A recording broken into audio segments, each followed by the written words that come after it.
मेरा उनसे व्यक्तिगत भी गहरा परिचय रहा, परंतु न केवल भारतीय उद्योग जगत के, पूरे विश्व के एक सम्मानीय उद्योजक रहे।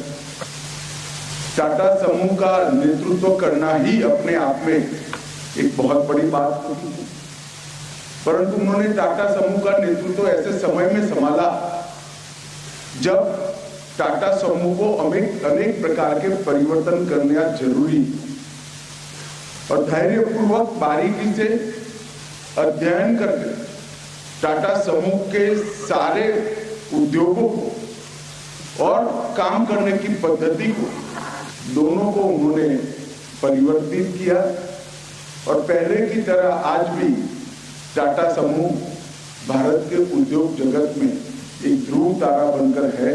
उसमें रतन टाटा जी का बहुत बड़ा योगदान है। आज श्री रतन टाटा जी हमारे साथ नहीं रहे हैं, परंतु उन्होंने जो लेगेसी छोड़कर जा रहे हैं वो लंबे समय तक देश के औद्योगिक क्षेत्र में काम करने वाले, नेतृत्व करने वाले सभी लोगों के लिए पथदर्शक बनेगी, रास्ता बताती रहेगी, इसका मुझे भरोसा है। मैं आज ईश्वर से प्रार्थना करता हूँ कि उनकी आत्मा को परम शांति अर्पण करने का काम करें।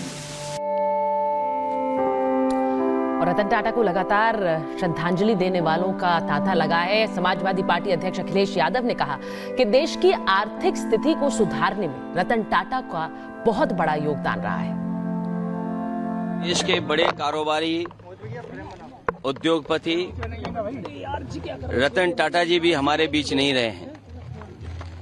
एक ऐसे उद्योगपति जिन्होंने अपना और उस समूह ने देश की अर्थव्यवस्था में बहुत बड़ा योगदान दिया है। आजादी से पहले और आजादी के बाद से टाटा समूह ने बहुत बड़ा देश की आर्थिक स्थिति को सुधारने में और आर्थिक तरक्की के लिए बड़ा योगदान किया है।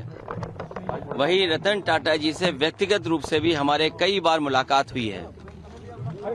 उनकी सोच और उनका विजन यही रहा है कि कारोबार करते समय असूलों के साथ कोई समझौता नहीं, उसूलों से कारोबार करने के लिए और अपने लाभ का समाज के कल्याण के लिए जिस तरीके से उन्होंने लाभ का पैसा लगाया है और लोगों का, आम लोगों का कल्याण कैसे हो उस दिशा में एक उदाहरण पेश किया। ऐसे उद्योगपति को भी हम लोग याद करते हैं, रतन टाटा जी को। तो रतन टाटा के पार्थिव शरीर को अंतिम दर्शनों के लिए रखा गया है और कुमार मंगलम बिरला भी वहां पहुंचे। उनके साथ उनकी बहुत यादें हैं, वो हर चीज को याद कर रहे हैं और श्रद्धांजलि अर्पित की। का जीवन ऐसा था कि वहाँ से बहुत कुछ है जो हम सीख सकते हैं। मेरा ये प्रिविलेज था कि मैं उनके साथ काफ़ी मेरी करीबता रही कई सालों तक और बहुत कुछ सीखने मिला मुझे उनसे और आदर्श पुरुष थे कई तरह से। तो हमको उनकी जो जिंदगी है सेलिब्रेट करना चाहिए। सर, कोई ऐसी बात जो आपको याद आती है कि उनसे हुई मुलाकात के दौरान, कोई ऐसी बात? हमेशा बहुत स्ट्रेट फॉरवर्ड थे। उनको अपने कंपनीज के बारे में हमेशा सोचते थे 24/7। He is outstanding person.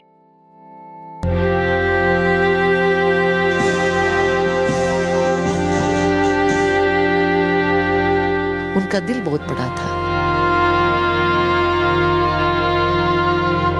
Bharat का कोहिनूर रहा नहीं।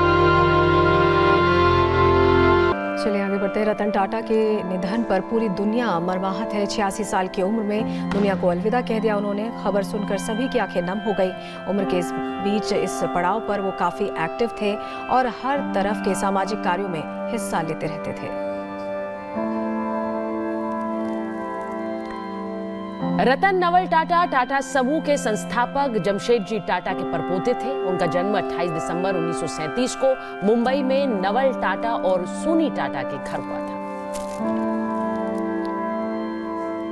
1948 में रतन टाटा के माता पिता के अलग होने के बाद टाटा की परवरिश उनकी दादी नवाजबाई टाटा ने की थी और इसीलिए उनका अपनी दादी से खास लगाव था।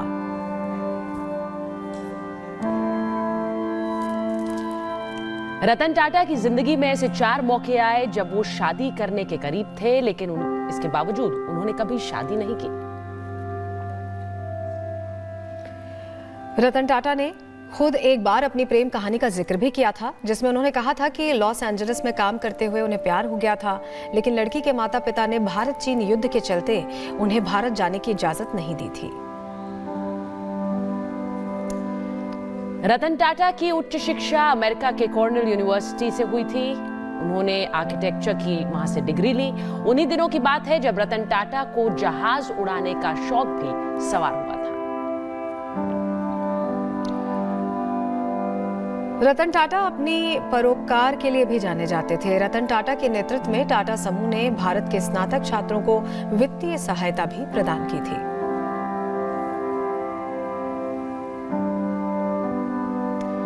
उन्नीस में अपने करियर की शुरुआत रतन टाटा ने टाटा स्टील के शॉप फ्लोर पर कामकाज संभालते हुए शुरू की। इस अनुभव ने समूह में उनके भविष्य के नेतृत्व की नींव रख दी थी। रतन टाटा ने 1991 में ऑटो से स्टील तक के समूह के चेयरमैन का पद संभाला था और अपने परदादा के 100 साल से भी पहले स्थापित इस समूह को 2012 तक उन्होंने चलाया।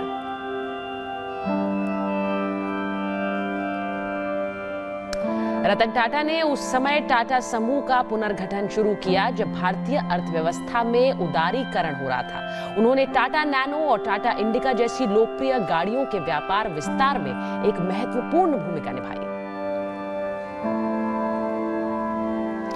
रतन टाटा ने टाटा टी को टेटली, टाटा मोटर्स को जगुआर लैंड रोवर और टाटा स्टील को 2004 में कोरस का अधिग्रहण करने में मदद भी की थी।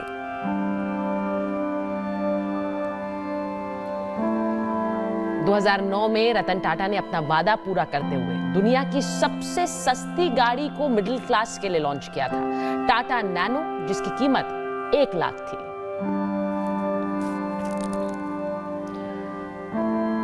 सफलता की राह पर एक बार टाटा का सामना गैंगस्टर से भी हुआ था। 1980 के दशक में एक गैंगस्टर टाटा मोटर्स के कर्मचारियों को धमकाकर हड़ताल भी करवाना चाहता था।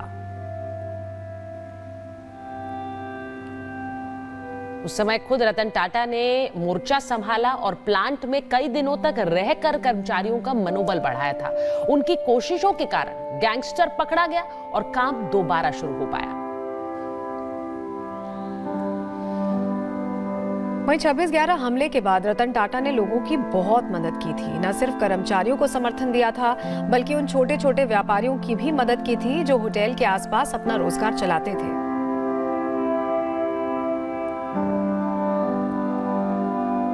रतन टाटा के लिए कहा जाता है कि अपने कर्मचारियों के लिए वो हमेशा खड़े रहते थे। खुद यूनियन के साथ बैठकर उनकी बातें सुनते थे और बोनस देने के लिए भी कहा था।